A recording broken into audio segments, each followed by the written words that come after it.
Sebelum saya terangkan teks persisnya, itu ada sekian problem dalam memahami Quran, terutama kalau lewat terjemah. Problem itu bisa gawat betul, bukan gawat-gawatan tapi gawat betul. Misalnya ada ayat begini dan terjemahnya pasti begini. Fa'aina ma tuwallu fasamma wajhullah. Kamu menghadap mana saja, di arah manapun, di sana ada ridhonya. Itu kalau hanya pakai terjemah, tentu menjadikan kita sholat bisa menghadap ke timur, ke barat, ke utara, dan ke apa? Selatan. Saya cerita sedikit tentang asbabun nuzul. Memang tema sekarang tentang asbabun nuzul. Dulu Rasulullah SAW ketika di Mekah itu sholat menghadap Ka'bah. Tapi setelah pindah di Madinah, di mana Madinah itu ada komunitas Yahudi dan Nasrani, Rasulullah itu menghadap ke Baitul Maqdis. Kira-kira 16 bulan.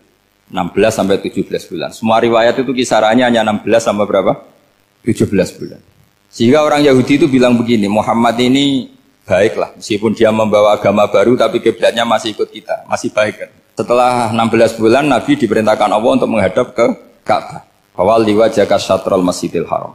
Maka orang Yahudi itu berontak. Berontaknya adalah kiblat mereka ditinggalkan. Cara berpikir orang Yahudi itu kiblat mereka ditinggal. Sehingga mereka bilang mawallahum an qiblatihimul lati kanu 'alaiha. Apa yang menjadikan umat Islam berpaling dari kiblat Baitul Maqdis. Kemudian mereka provokatif betul. Ini perlu diperjelas. Provokatif. Bilang begini. Inna Muhammadan tahayyara fi din. Muhammad ini bingung dalam beragama. Sehingga habis ngomong A ngomong B, habis kiblat Ka'bah, kiblat Baitul Maqdis. Sehingga dalam banyak tarikh disebutkan peristiwa kiblat itu terbanyak melahirkan orang murtad. Orang yang keluar dari Islam gara-gara provokasi orang Yahudi. Muhammad tahayyara fi din. Muhammad itu bingung dalam menentukan pilihan apa?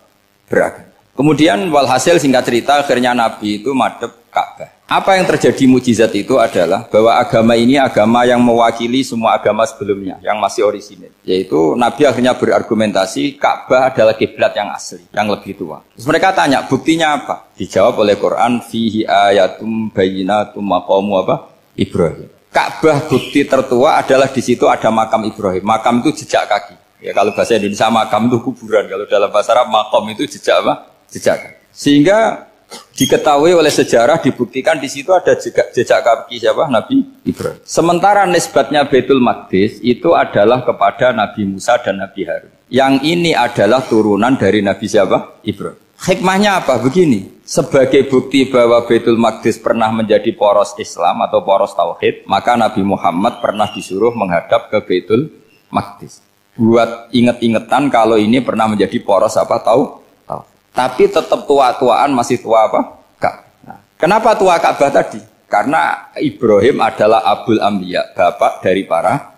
Dan di situ ada jejak kakinya. Fihi ayatum bayyinatum maqam. Bukti itu belum cukup. Dibuktikan lagi bahwa Ismail kecil itu hidupnya di Ka'bah. Kita tahu sa'i bainas Safa wal Marwah adalah karena Siti Hajar sedang mencari apa? Jadi ada bukti sekian, bukti empirik bahwa Ibrahim itu kiblatnya itu Ka'bah, bukan Baitul. Sehingga ada kata-kata fihi ayatum bayyinatum maqamu Ibrahim. Nah, tanpa ngerti asbabun nuzul, kamu akan mengartikan fa'ina ma tuwallu fasamma wajhullah itu salah. Karena di situ kamu menghadap mana saja, maka di situ ada ridhonya Allah. Maka para ulama memberi catatan, maksudnya begini, kamu menghadap kemana saja, asal itu yang diperintahkan Allah, maka di situ ada ridhonya Allah. Harus seperti itu maknanya, disesuaikan dengan konteks asbabun nuzul. Tanpa seperti itu tidak bisa. Dan masih banyak lagi kepentingan tentang asbabun nuzul. Jadi problem sekarang adalah banyak mufassir yang hanya mengartikan dari terjemah. Itu bahaya sekali. Sehingga ada orang yang menikah secara mut'ah. Itu kan mirip kayak transaksi zina. Mereka berdalil famastamta'tum bihi minhunna fa'atuhunna ujurahun. Perempuan yang sudah kamu nikmati yang penting kamu bayar. Terjemahnya seperti itu. Karena ujur itu jamaknya ujroh. Itu fatal sekali. Padahal ayat itu begini, settingannya begini, setting siakul kalamnya atau asbabun nuzulnya begini. Ini sekaligus, memang saya sengaja ngaji dengan tema yang berat, bentuk penghormatan pada yang ngaji. Kalau temanya ringan kan kayak TPQ. Begini asbabun nuzulnya begini. Wal muhsanatu minan nisa yang awal juz 5 itu, ya kita santai aja, yang awal juz 5 itu sebetulnya maktuf, diatafkan pada ayat hurrimat alaikum ummahatukum wa banatukum wa akhwatukum wa ammatukum wa kholatukum wa banatul akhi wa banatul ukhti. Jadi perempuan yang haram dinikah itu ada 7. Yang faktor nasab, yaitu siapa? Ibu, putri, saudara putri, bulik dari bapak, amah itu bulik dari bapak, kholah itu bulik dari ibu, keponakan dari saudara lelaki, keponakan dari saudara perempuan. Ini disebut haram karena nasab gen. Kalau orang Jawa bilang hanya 4 karena ngitungnya bulik baik dari bapak maupun ibu. Kalau orang Jawa bilang kan bulik terus keponakan dihitung 1. Padahal ada keponakan dari saudara lelaki, ada keponakan dari saudara apa? Perempuan. Wa banatul akhi wa banatul ukhti. Terus kedua haram karena rodok. Kita tahu dalam hukum Islam rodok adalah sama dengan nasab. Jadi ibu yang pernah menyusui kamu berarti jadi ibu kamu. Dan saudara sepenyusuan berarti menjadi saudara kamu. Ini disebut wa ummahatukumul lati arda'nakum wa akhwatukum minar radha'. Terus ketiga haram karena musoharoh, karena besanan. Jadi pagi ini misalnya saya nikah dengan Sri, bilang qabiltu nikaha wa taswijaha bil mar'il madkur. Setelah nikah dengan Sri ini otomatis ibunya dia menjadi mertua. Otomatis haram saya apa?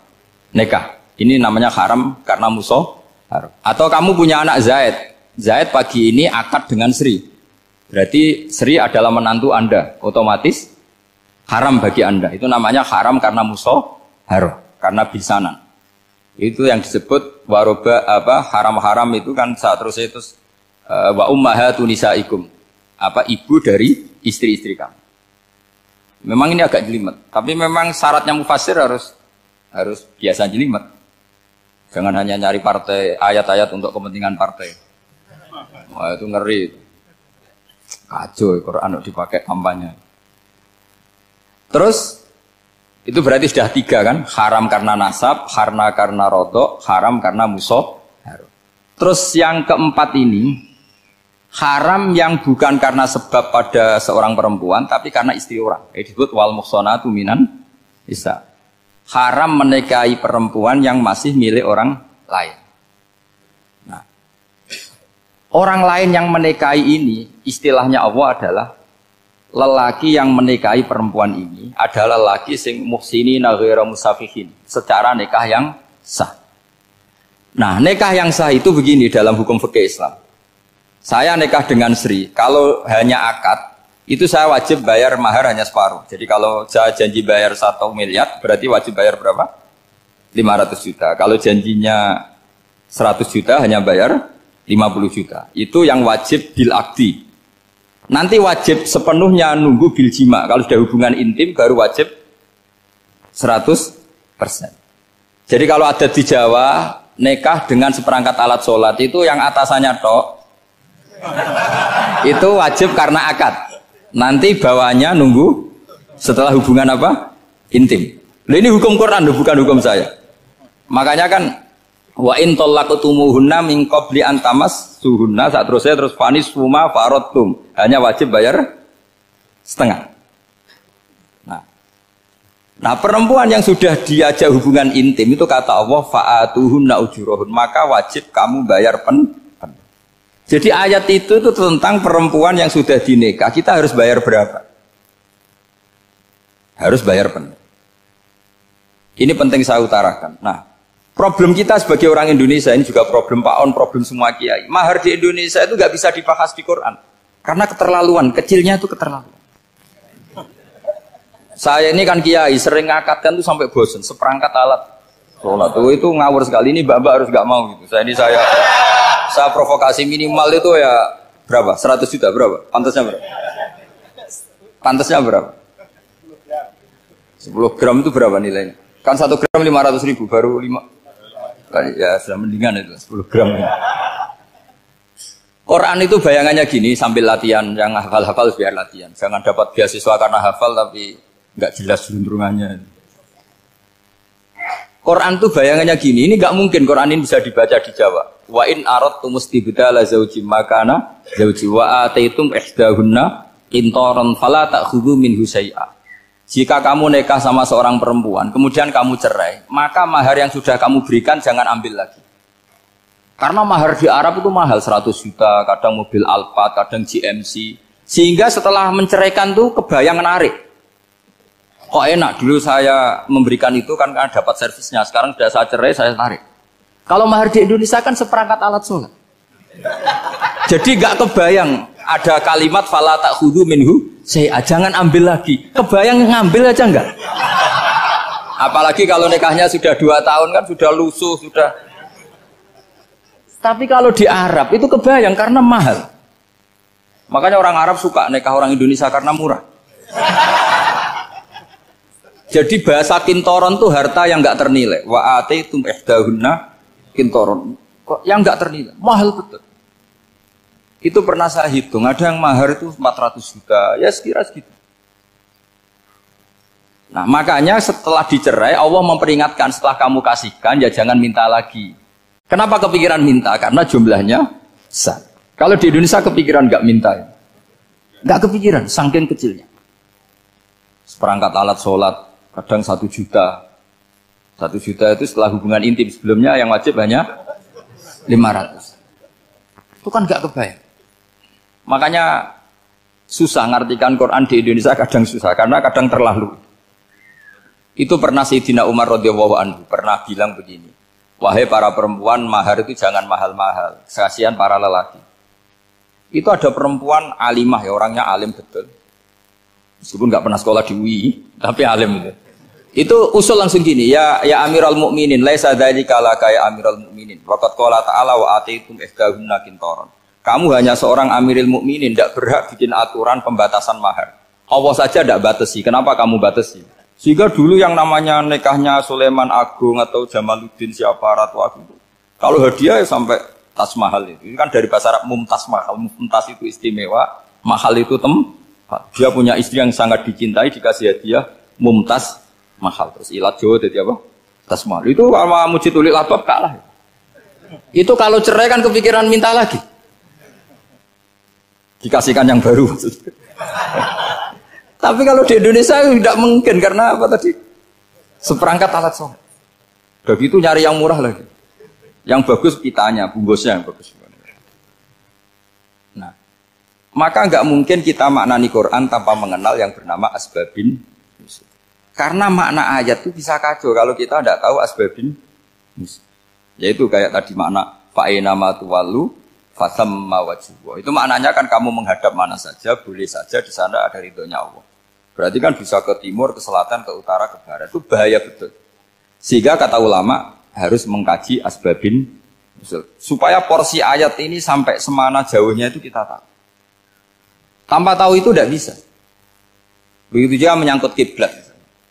Sekarang saya tanya, kemarin kan ramai dulu di Kemenak, kiblat semuanya diukur dengan GPS, terus beberapa masjid dikomentari salah karena diukur pakai apa? GPS. Kalau dalam bahasa falak disebut yaumarosdil kiblat. Memang bisa diilmun. Tapi pertanyaannya begini, dari awal Allah ngendikan fawalli wajhaka syatral masjidil haram. Kamu yang penting sholat itu menghadap masjid. Masjid itu ya bangunan. Sehingga kata Ibnu Abbas yang diriwayatkan banyak ulama mengatakan al-Ka'bah kiblatun li ahlil masjid wal masjid kiblatun li ahlil haram wal haram kiblatun li ahlil masyriq wal maghrib. Jadi kalau orang di dalam masjid kiblatnya harus Ka'bah. Di luar masjid kiblatnya asal bangunan Masjid Haram. Tapi di luar sini kayak di Indonesia boleh semua tanah. Kenapa begitu? Kata Ibnu Abbas karena Quran turun bilisanin arabiyyin mubin. Jadi kalau orang Jogja kalau mau ke Jakarta arahnya kemana? Barat. Itu sebetulnya ketika Anda ke barat itu persis Jakarta apa bisa saja pasnya itu Pangandaran. Tapi orang itu akan bilang kalau ke barat ya ke Jakarta. Meskipun presisi Anda tepatnya di Pangandaran. Nah kiblat seperti itu, asal orang menghadap ke barat itu orang sudah bilang ke kiblat. Gak usah sedetail misalnya harus pas Ka'bah. Saya pernah debat sama tim ahli Kemenak. Gak bisa Gus, sekarang ada GPS harus tepat Ka'bah. Terus saya bilang gini, kalau teori Anda benar berarti semua masjid luasnya maksimal 16 meter. Ka'bah itu luasnya hanya 16 meter. Berarti Masjid Ulil Albab yang pojok sana sama pojok sana, kira-kira itu ya sudah tidak kena Ka'bah. Kalau harus tepat Ka'bah itu kan diameternya hanya 16 sampai 18 kalau nggak salah. Berarti semua masjid kalau ingin tepat Ka'bah harus pas 16. Kalau terlalu luas pilihannya harus cekung. Kan jadi aneh. Makanya saya itu sering Pak, dulu saya ini biasa debat fikih. Kalau di tradisi pesantren namanya Basul Masail. Saya punya teman yang paling kurang ajar, yang paling saya kenang dalam panjang sejarah. Dulu itu kalau debat fikih itu ya seru. Kalau aturan fikih kan gini, soft paling baik itu kan soft pertama. Baru kedua, baru ketiga. Yang paling keren kan soft awal, soft. Terus teman saya bilang gini Pak, ya kalau gitu gini aja Gus, desain masjid itu memanjang utara selatan. Biar semuanya soft awal. Gara-gara didesain begini kan ada soft 2, soft 3. Apa susahnya? Kita bikin mulai awal supaya masjid itu memanjang utara apa? Selatan. Supaya semuanya soft awal. Ya kalau ada hukum ya diimplementasikan dalam desain bangunan katanya. Jadi. Itu kan kacau. Terus akhirnya saya jawab, lalu setelah begitu yang paling afdol siapa? Yang dekat imam. Ya sudah, bikin cekung saja kalau gitu. Artinya gini ya, beragama itu yang sehat. Jadi beragama itu berdasar riwayat. Berdasar riwayat, pernah ada ulama yang ngitung. Madinah menghadap Ka'bah itu ya tidak pas. Pernah dihitung pakai GPS. Kiblat Madinah ke Ka'bah itu ya tidak pas. Tidak seperti yang pernah dianjurkan Kemenak. Karena apa? Agama ini ngikuti bilisanin Arabiyyin mungkin. Seperti jenengan gini. Semua ini istilahnya apa? Menghadap Gus Bah. Padahal ada yang agak sana, agak sana. Semuanya ngaji sama siapa Gus Bah? Ya sudah. Istilahnya bertatap muka. Memangnya kita benturan. Ini bahasa. Jadi seperti ini semua namanya apa? Berhadap. Padahal ada yang agak samping, agak samping. Ka'bah juga gitu. Sebenarnya tidak se-ekstrim yang dibayangkan orang-orang. Cuma kalau bisa tepat, ya kita harus tepat. Tapi tetap saja tidak perlu 16 apa? Meter. Nah, fa'aina ma tuwallu fathamma wajhullah itu artinya menghadap. Menghadap itu menghadap arah. Makanya Allah tidak dawuh fawalli wajhaka nahwal Ka'bah, tapi fawalli wajhaka syatrul Masjidil Haram. Jadi ini penting saya utarakan supaya kita familiar dengan istilah-istilah Quran. Istilah Quran itu gampang sebenarnya. Kalau kita kaji itu gampang. Problem kita tidak pernah mengkaji. Jadi semuanya asing. Kalau kita mengkaji itu gampang sekali. Saya punya sekian cerita betapa pentingnya mengkaji Quran. Harun ar-Rasyid itu dinasti Bani Abbasiyah. Itu pinter sekali. Ada seorang ustadz yang agak ekstrim. Itu datang ke Harun ar-Rasyid. Ya Amirul Mukminin, inni nasihun laka famusaddidun alaika. Fala tajidanna alayya fi nafsika syai'an. Saya mau nasihati kamu, tapi saya mohon jangan masukkan hati. Karena nasihat ini penting. Tapi saya akan keras, vulgar. Akan keras, kritik saya akan keras. Karena Anda sebagai Amirul Mukminin tidak becus. Apa kata Amirul Mukminin Harun ar-Rasyid? Uskut ya Ustadz. Nah, sebagai riwayat uskut ya jahil. Kamu itu Ustadz bodoh, tidak usah banyak omong. Terus kita, kenapa saya bodoh? Terus dibacakan ayat faqula lahu qaulal layyina la'allahu yatadzakkaru aw yakhsha. Inna Allaha ta'ala qad arsala man huwa khairun minka ila man huwa syarrun minni. Wa ma'a dzalika qala ta'ala faqula lahu qaulal layyina. Allah pernah menugaskan seorang yang lebih baik ketimbang kamu, yaitu Musa dan Harun. Musa dan Harun adalah seorang nabi. Kepada orang yang lebih buruk ketimbang saya, yaitu Fir'aun. Itu saja etikanya faqula lahu qaulal layyina. Kamu kalau ngomong yang halus, yang baik, yang berperadaban, kok kamu sama saya mau kasar? Akhirnya ustadznya ternyata pinter kamu, yes pinter aku. Jadi semudah itu. Allah itu menugaskan orang yang lebih baik ketimbang kamu, yaitu Nabi Musa, kepada orang yang lebih buruk ketimbang saya, yaitu Fir'aun. Itu saja ada etikanya. Kok kamu sama saya mau tambah etika? Mau main kasar hanya karena kamu merasa nasihat Anda benar? Jadi gampang sekali memahami Quran. Tapi lagi-lagi memang bagi ahlinya. Tapi ini saya bantu supaya sampean jadi ahli apa? Quran. Meskipun ngajinya sebulan sekali. Sudah sebulan sekali tidak punya kitabnya. Sudah. Jadi ulama dulu kalau belajar Quran itu gampang sekali. Saya berkali-kali cerita. Yang kitab saya baca di rektorat namanya Syajaratul Ma'arif. Itu kalau cerita bikin judul itu enak sekali. Babuna fil ibad bikulil bilad. Bab seseorang di mana saja hidupnya harus bermanfaat. Terus dalilnya itu hanya mengutip makalahnya Nabi Isa, wa ja'alani mubarakan ainama kuntu. Ciri utama seorang nabi apa? Saya di mana-mana adanya berkahi orang lain. Jadi berkah bagi orang lain. Maksudnya tidak jadi problem bagi orang lain. Artinya kamu hidup entah di Jogja seperti Pak Ono orang Jember, saya orang Rembang. Hidup di Jogja manfaat, di Jember ya manfaat, di mana-mana manfaat. Saya pernah di Korea seminggu ya manfaat. Saudara kita TKI yang di Korea ya manfaat, di sana bikin masjid, bikin apa. Karena ngendikane Allah menceritakan Nabi Isa siapa? Wa ja'alani mubarakan ainama kuntu. Saya adalah orang yang di mana-mana berkah. Artinya manusia eksistensinya harus seperti itu, hidup di mana saja berkah. Gampang sekali memahami Quran. Pernah Imam Syafi'i ditanya, kalau kamu nggak kehilangan air atau nggak ada air di satu daerah, cari-cari dulu. Sampai nggak ketemu. Setelah nggak ketemu air, baru kamu boleh tayam. Imam Syafi'i ditanya, apa dalilnya harus mencari dulu? Kalau nggak ada air ya langsung tayamum saja. Kenapa harus nyari-nyari dulu? Jawabnya Imam Syafi'i itu gampang sekali. Qala ta'ala falam tajidu ma'an. Kemudian kamu tidak menemukan air. Di mana-mana tidak menemukan setelah mencari. Kalau belum mencari namanya tidak tahu. Kan ayatnya kan falam tajidu ma'an. Kemudian kamu tidak menemukan air. Tidak menemukan tuh nyari dulu apa langsung ambil sikap? Nyari dulu baru kesimpulannya tidak ketemu. Kalau belum pernah nyari namanya tidak tahu. Segampang itu ulama dulu memahami Quran karena konstruksinya utuh. Yaitu mereka tahu betul bahwa Quran itu bilisanin Arabiyim. Ketika Futuhat Syam. Syam dulu itu dikuasai tentara Romawi. Era Sayyidina Umar Futuhat. Yerusalem dikuasai tentara Islam. Itu awal Sayyidina siapa? Umar radhiyallahu anhu.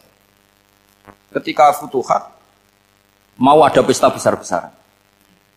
Tapi Umar menolak. Ketika menolak, kenapa Anda menolak? Beliau hanya membaca ayat Innallaha ta'ala ayyara qauman faqala adhabtum thayyibatikum fi hayatikumud dunya. Allah itu mengkritik satu komunitas kaum yang zaman di dunia menghabiskan semua kenikmatan. Maka kita tidak perlu syukuran besar-besaran. Jangan-jangan jatah kita di akhirat kita habiskan di dunia. Itu adhabtum thayyibatikum fi hayatikumud. Semudah itu. Semudah itu ulama. Rasulullah pernah dahar, pernah makan. Makan karena 3 hari gak makan, cara di Indonesia gak makan nasi, gak makan daging. Sudah lama sekali. 3 hari Nabi hanya makan kurma dan air putih. Pernah Nabi gak makan roti sampai 3 hari. Kalau Indonesia mungkin nggak makan nasi. Di hari ketiga ada sahabat yang berbaik hati, Nabi disembelihkan kambing, dipotongkan kambing, Nabi disuruh dahar. Itu baru dahar setengah piring, Nabi berhenti. Ketika ditanya, setengah piring itu kan sudah kuat untuk sholat, untuk apa sudah kuat. Ditanya, ya Rasulullah kenapa berhenti? Bukankah engkau tidak makan ini 3 hari? Nabi menjawab, walatus alunna yauma idzin anin naim. Semua nikmat yang saya rasakan nanti ada pertanggungjawabannya. Makanya saya tidak ingin banyak-banyak. Wah itu kalau diterapkan di sini nggak populer. Makanya saya tahu gayanya ngaji Quran itu nggak siap dengan konsep-konsep Quran ini. Jadi segampang itu orang dulu. Nah karena apa ya itu tadi? Mereka tahu asbabun nuzul. Quran itu diturunkan dalam konteks apa? Lafat ini arahnya kayak apa? Mutlak muqayyadnya kayak apa? Muhkam mutasabihnya kayak apa? Nasah mansuhnya kayak. Nah sedikit saya cerita ini mungkin contoh terakhir supaya agak lama-lama nanti bingung kalau lama. Yang bingung ya saya bingung cara memahamkan. Jadi kalau guru itu kan bingung cara memahamkan, kalau murid bingung cara memahami. Gak tahu tingkat kebingungannya sama. Kalau guru itu bingung cara memahamkan, kalau murid bingung cara. Jadi ini pertemuan 2 kelompok bingung. Yang satu bingung cara memahamkan. Yang satu bingung cara, kalau orang ekstremis bingung cara merusak suasana, itu nggak benar itu. Ada loh, Rasulullah itu nabi, itu paling pusing yang ngadepi orang-orang yang ekstrim. Karena apa? Cara berpikir itu lompatannya itu nggak tertib. Jadi nabi itu cara berpikir itu kecerdasan nubuah, sementara orang ekstrim cara berpikir itu kecerdasan nafsu, bukan kecerdasan manusia. Kalau manusia masih baik nafsu. Misalnya begini, kalau dalam tradisi nubuah itu, saya dengan Pak Anu berteman lama, mulai tahun 2000 berapa. Itu kalau Pak Anu bertamu ke saya, harusnya tidak usah tak kasih makan. karena sudah dekat. Tapi kalau kenalan baru itu dikasih makan, disangoni. Jadi Nabi itu perilakunya agak unik. Akhirnya ada orang yang cara berpikir itu dangkal. Ya Rasulullah ini tidak fair. Yang iman lama tidak diservis, yang iman baru diservis. Cara berpikir Nabi begini, orang Ansor itu kan sering memberi Nabi. Perjuangannya Nabi ditopang orang apa? Ansor. Donatur lah, kira-kira orang Ansor itu donatur. Donatur itu keren. Karena donatur itu artinya al-yadul ulya khairum minal yadis. Sehingga ketika Nabi sudah menguasai negara, menguasai Mekah Madinah, sudah futuhat, itu orang Ansor tetap gak diservis. Yang diservis Nabi itu orang-orang baru masuk Islam, disebut wal mu'allafati qulubuhum atau Islam mu'allaf. Ada 1-2 orang yang protes, tentu yang gak pinter. Tukang protes pasti tidak pinter. Wong iskal-iskalnya sendiri, otaknya gak sampai-sampainya sendiri, orang lain disuruh jawab. Makanya di sini tidak ada tanya jawab, nanti iskal-iskal kamu sendiri, bingung-bingung kamu sendiri, saya disuruh jawab. Berarti Gus Pak gak mau ditanya, ya memang gak mau, karena tadi jawab sendiri aja, nanti pinter sendiri, kapan-kapan pinter sendiri. Akhirnya tanya begini, cara tanya gini, ya Rasulullah, ini gak fair. Orang sudah Islam lama setelah negara terbuka milik Anda, setelah kita menang, setelah kita menguasai negara, tidak kamu servis. Sementara yang baru Islam kamu, Nabi itu bertanya senyum-senyum, rileks saja. Lama-lama tambah ekstrim pertanyaannya. Kata Umar, ya Rasulullah saya beri izin untuk membunuh orang ini. Umar itu pikirannya karena mangkel lo Nabi. Nabi jangan. Kalau kamu bunuh nanti apa kata orang banyak? Inna Muhammad dan yaqtulu ashabah. Dikira Muhammad membunuh sahabatnya sendiri. Nabi masih mendengar. Komplainnya masih dengar. Lama-lama Nabi memberi penjelasan. Kamu ini orang Ansor. Kamu biasa memberi saya, memberi dana perjuangan. Memberi itu hebat. Saya tidak ingin menurunkan grade Anda. Grade sebagai pemberi, berarti kelasnya elit. Sekarang menjadi penerima. Itu tidak bagus. Itu betapa Rasul ini namanya kecerdasan nubuah. Kalau orang biasa memberi, biar memberi saja. Supaya dia tetap heroik, tetap patriotik, tetap keren. Karena mentalnya pemberi. Jangan sampai dari mental memberi, kemudian mentalnya peminta. Jadi kalau Pak On jadi tim suksesnya Pak Jokowi itu ya tidak minta-minta. Kalau dulu kampanye ya kampanye saja. Biar memberi terus nggak pernah minta. Meskipun akhirnya ya gelong. Tapi Nabi dulu tidak gitu. Jadi orang Ansor itu nggak pernah diservis. Padahal jasanya kayak gitu. Supaya kelasnya tetap kelas elit, yaitu pemberi, penanggung jawab. Nabi nggak ingin orang Ansor turun grade menjadi penerima. Orang-orang yang cerdas nubuah menerima konsep Nabi seperti itu. Lo tanya sama Pak On, saya dadani terjemahan UI itu puluhan tahun sama Pak. Itu beliau ke kontrakan saya ke rumah beliau. Tidak pernah berharap apa. Saya sangat tertutup. Bukan apa-apa ya, kalau ingin memberi saja. Kontribusi saya pada Al-Quran. Saya tidak kepikiran mendapat. Supaya heroik. Tapi orang-orang yang cerdas amatir tadi, ini nggak fair. Wong yang memberi lama kok dapat servis sedikit. Nah, sekarang itu problem zaman akhir sudah mulai seperti itu. Nah, orang ini namanya Dzul Khuwaisirah. Ini yang nanti punya anak turun Khawarid. Khawarid itu orang yang ibadahnya hebat, tapi cara berpikir tentang nubuah salah. Orang lagi Khawarid itu orang yang ibadahnya hebat, tapi cara berpikir nubuah salah. Nubuah itu unik. Nubuah itu cara berpikir tadi. Apa ya? Melihat sesuatu yang benar biar benar terus itu. Yaitu tadi, mental memberi itu ya biar memberi terus, tidak usah di-share. Maka ketika Abu Bakar jadi khalifatul Rasulullah, itu ada sistem kepegawaian. Itu gajinya Umar yang sudah Islam lama, gajinya Abu Bakar yang sudah Islam lama. Itu sama Abu Sufyan sama, padahal Islamnya Abu Sufyan baru setelah Fathu Mekah, kira-kira baru setahun. Terus diprotes sama orang-orang, ini Islam lama kok gajinya sama Islam yang baru setahun kok sama. Kata Abu Bakar, Fadha'iluhum indallah. Mereka punya kelebihan Islam lama itu indallah. Nanti balasannya biar surga. Kalau di dunia sesuai profesinya. Artinya profesi kalau penjaga kantor ya berapa, kalau dosen berapa, pokoknya ya sudah. Dan itu diterima oleh sahabat. Semuanya nerima konsep itu. Era Umar agak dibalik. Abu Sufyan kira-kira gajinya 1 juta, yang lainnya yang menangi Nabi mulai awal gajinya 10 juta.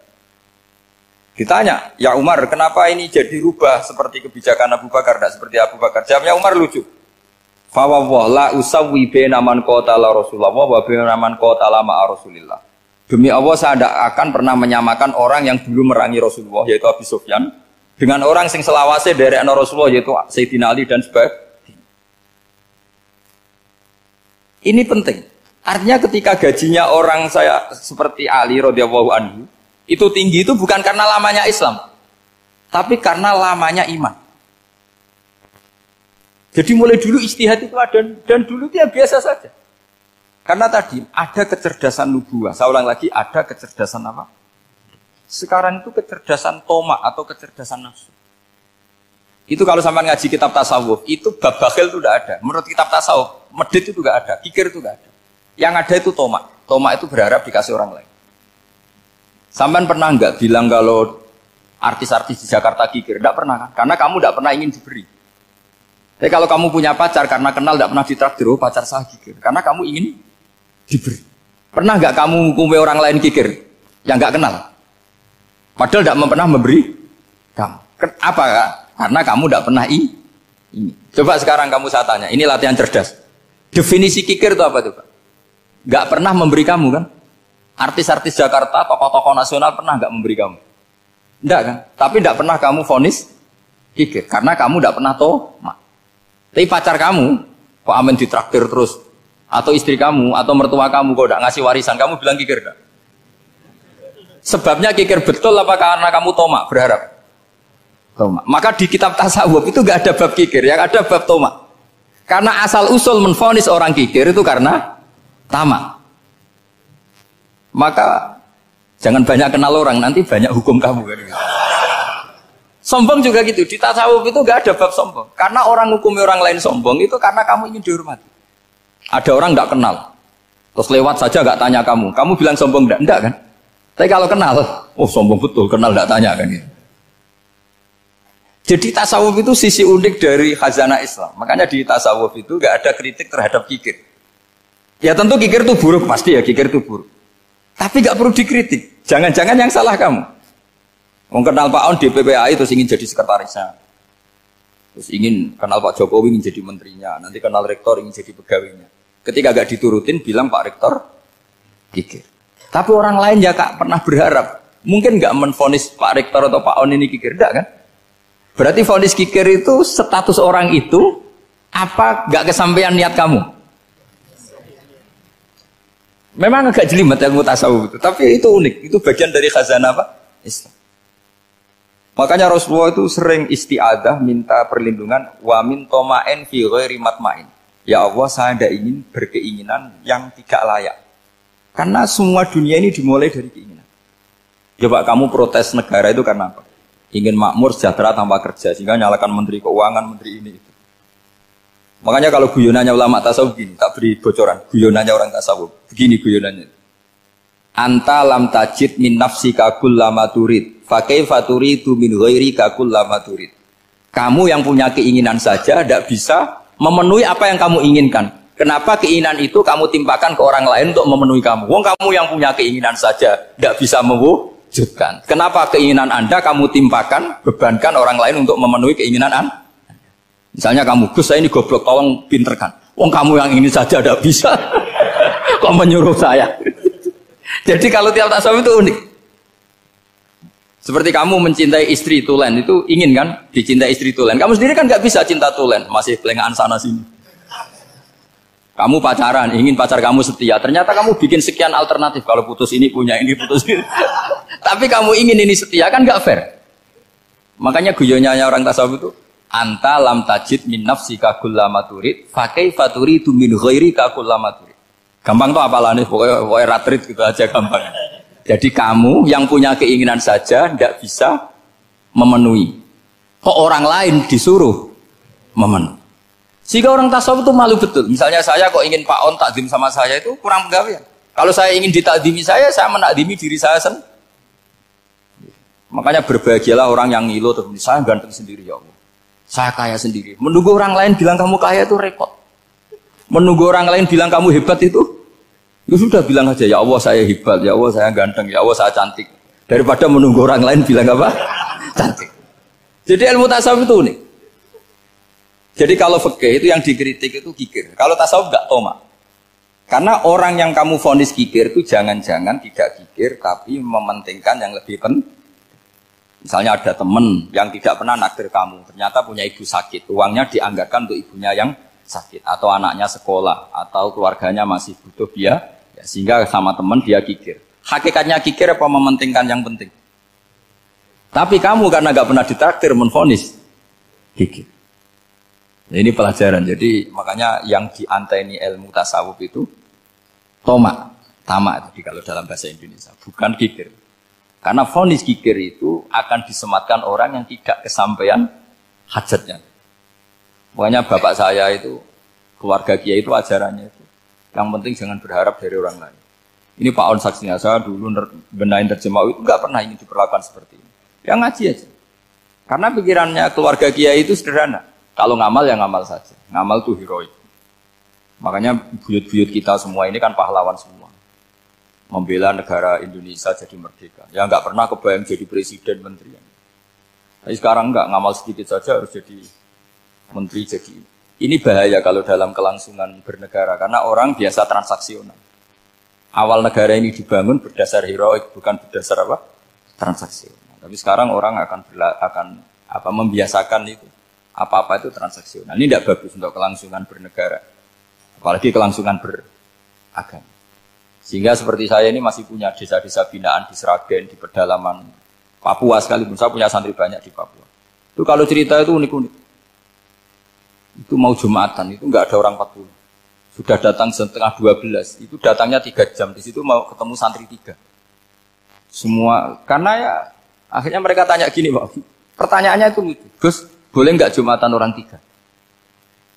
Secara fikih Syafi'i kan harus orang 4. Boleh. Kemudian mereka tak bilang buat sholat duhur saja. Mereka nggak mau. Wong Jumat kok duhur. Harinya kan Jumat, masa sholatnya? Sehingga kita yang jadi kiai akhirnya nyari fikul madzhabil arba. Nyari fikih madzhab 4. Ternyata Imam Malik membolehkan orang 6. Ada yang bilang 12. Yang penting keceluk jamun itu kelompok. Kalau 3 kan belum keceluk apa? Belum disebut apa? Kelompok. Ini penting saya utarakan supaya kita berjuang itu bukan karena selfie seperti ini kayak di Ulil Albab, masjidnya keren, kampus swasta tertua, terus termasuk nomor 1-2 di Indonesia. Oke, kita syukur dengan kebesaran UI. Tapi yang namanya dakwah itu menjadikan orang tidak tahu menjadi tahu, termasuk kepada desa-desa tertinggi. Sama. Yang namanya menteri itu pembantu presiden untuk memenuhi kebutuhan rakyat banyak. Sekarang misalnya menteri pertaniannya itu hebat, cerdas, tapi petani nggak mau nandur padi, mau apa itu? Coba yang membantu ketahanan pangan itu para petani mau nanam padi apa karena menteri pertanian? Karena petani mau nanam. Ya sudah GR saja, kita pembantu presiden semua. Karena ikut menyumbangkan ketahanan pangan. Tapi kamu kan nggak digaji, kita keren, ngamal tanpa harap gaji. Ini penting supaya Anda itu nggak hati kecil gitu, ikut menyumbang negara tanpa ingin dapat gaji. Keren nggak? Nah, itu nubuah. Apa? Nubuah. Orang Ansor itu seperti itu. Sehingga ketika Rasulullah wafat dan ada kompetisi kepemimpinan, itu orang Ansor nggak ikut. Sudah kita makmum saja, silahkan dibagi di. Saking baiknya orang Ansor.